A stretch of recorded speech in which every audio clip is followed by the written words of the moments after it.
Alright guys, so this is first look at version 3 of Snowblower. Right now it's just running off of the the pressure washer, as you can certainly hear, and it is putting out a great amount of spray. V2 and V1 were nothing like this.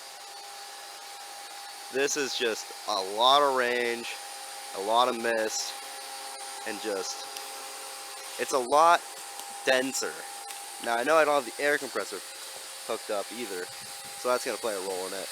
But compared to version 1 and version 2, the amount of distance it's just covering is ridiculous compared to my last version.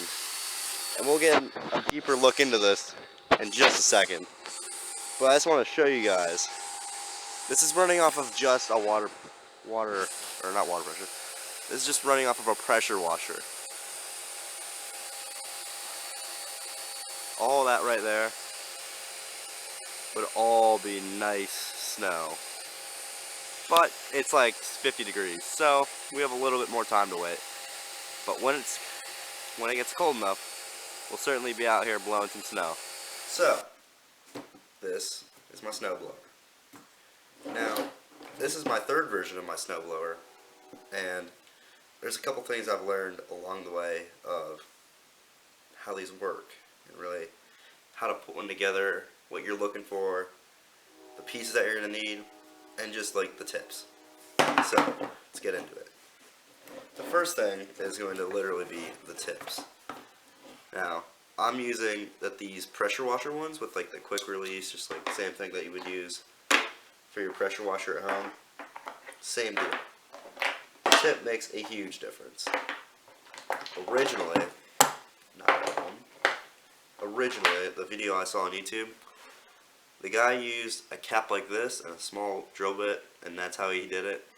And it just really wouldn't work. It couldn't atomize it enough. Like, there was not enough pressure just from behind this cap going to the hole.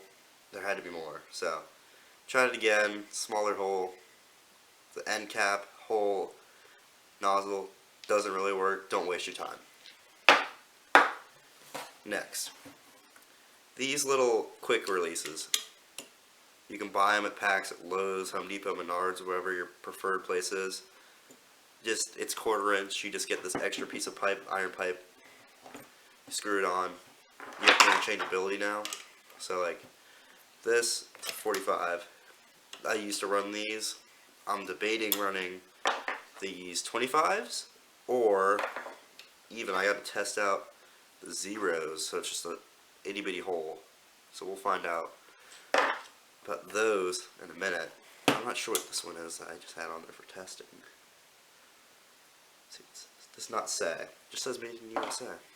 How nice. Hard to see these days. Anyways, these kind of a must-have, especially depending on your conditions wherever you are. Alright, next. The piping. Any iron piping, you're going to be able to find it. It's pretty common. All these fittings and stuff, it's just like PVC. It's just metal. The threads are very sharp though. So, just realize that when you're putting it together and you're fiddling with it, they are sharp. You're gonna cut yourself. I've done it a couple times. It's not that fun.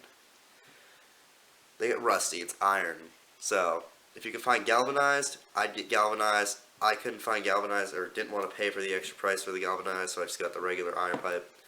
It's working just fine. It's cheap enough that if it rusts out, I can just go replace it for another $3. These reductions you're gonna want to get. Just helps create more pressure. Also, you're going to need it for this, the little adapter. This is all 1/2 inch. Now, I've seen people that do it with all 1/4 inch. I've seen people that do everything with 1/2 inch, and they have special tips that I don't know where they find them, but I just use 1/2 inch. It's super common. It's probably the most common size that they have. They have like 3/4 inch, 5/8, but 1/2 inch works because most of your pressure washer fittings and hose fittings are going to be 1/2 inch, and that's a nice common metric to go off of. The valves also were in the aisle with the fittings and stuff, so I just use 90-degree flip valves, whatever you want to call them, lever valves. Easy enough. Just 90-degree bend for here for the water. I'm going to get into this in a second. For your air, you need to have an air compressor that can blow at least like 40 psi a minute or more, like overnight. So you want to invest in a decent pressure washer. I know Lowe's has one that can blow at 90 psi a minute for like $180, which is kind of a steal. It's cobalt. It's like 8-gallon tank. Good to work around the house. It's electric. So the nozzle. Most of your air hoses, it's going to be something like this. So you'll either have this on one end and this on the other. So what you'll do is literally just, you have this on your air compressor. Just quick connect it. That's not going to be your leaking issue unless you are leaking air from in here. Teflon tape, you'll find these adapters. They'll come in like little kits for the whole deal. It's usually going to be 1/2 inch, 1/4 inch. Easy to find. Comes in like a little box, like $5, $8. Good to get. You're going to need it anyway. Now for the pressure washer fitting.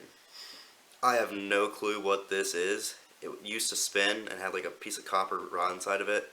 I don't know what it is. I think I got it in like it might have been the gardening section. I think it's for gas, but I don't know how that would work because it's not really airtight.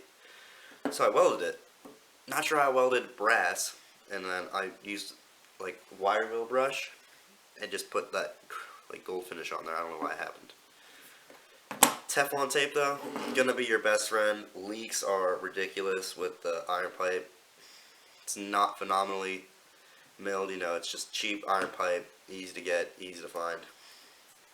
Just get yourself 2-3 rolls of Teflon tape. You're gonna need it because you're gonna be taking it apart, putting it together again, fixing leaks, fixing everything. This is pressure washer quick disconnect. So this is gonna be over in your gardening section, pressure washer section, whatever. It's literally just like on the other end. You can buy aftermarket hose, which you're gonna want if you don't have a standard, like if you have a random brand of power washer, which I do. Literally just, Ryobi sells a hose for like $15. It's silver. Get that. Get this quick release. Make your life a whole lot easier when you're taking this down. So you have to just go pop, pop, and this is separate. You just drag your hoses in so they don't freeze.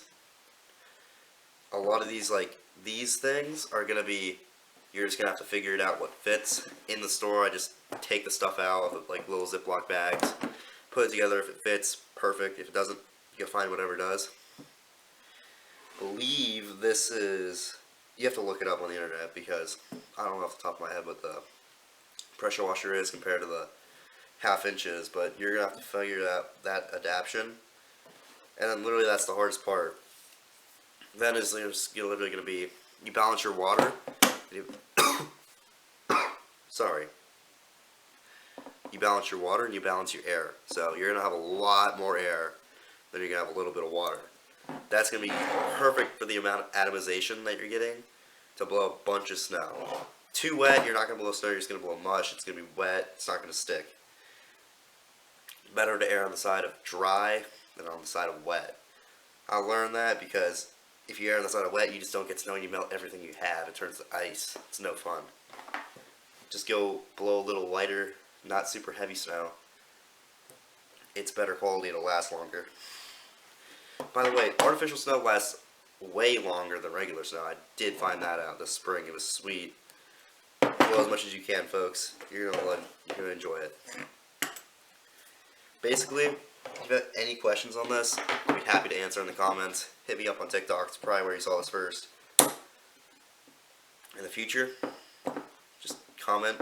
I'll probably be able to answer it. I've made 3 of these now. This one works really well. I'm sure I'll show the clip before this or after this of me testing it. Enjoy your wintry